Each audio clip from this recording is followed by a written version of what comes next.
Hi guys! Welcome back again to my channel, Islands69. So for today's video ay naglaro nga pala kami ng aking baby girl ng luto-lutuan. So ayan, kita nyo naman, ina-assemble ko yung mini kitchen niya. Tapos inaayos ko yung mga drink at saka ketchup. Habang nanonood siya, ako naman naglalaro. Pero kasama ko pa rin siya dyan guys. So guys, kapag may anak ka talagang babae, ganito talaga ang kinagandahan kasi makakasama mo siya sa paglaro, sasamahan mo siya kasi parehas kayong babae, o diba? Nagbalik ako sa pagkabata, o diba?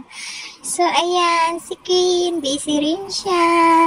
Tinuturuan ko siya paano yan gawin o paano laruin. Tapos mamaya maghigup-higupan kami ng sabaw kahit wala naman talagang sabaw. O ang galing niya talaga guys. Makikita nyo dyan na pag tinuro ko sa kanya ay nagagaya niya, nasusundan niya ako. Pag pinahigup ko siya kunyari ng sabaw, maya-maya ako naman din yung pinahigup niya sa ginawa niya. So ang galing, ang saya maging bata ulit. Sana all talaga guys. O diba? So guys, at ayun na nga at bumagsak yung sipi. Paano naman kasi si mama? At ako nga pala yun. Tinitingnan ko yung sarili ko. Abay, ako pala yung seryosong maglaro dito.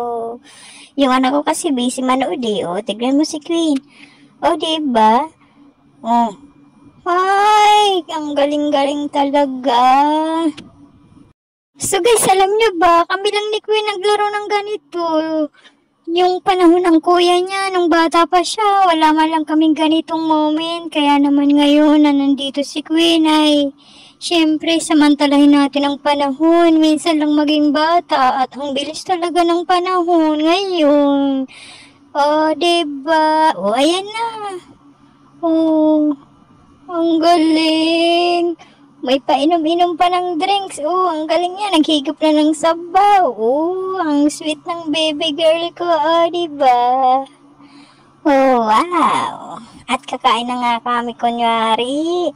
At shrimp pa pala yun. Tapos crab. Oh, diba? Thank you again for watching, guys.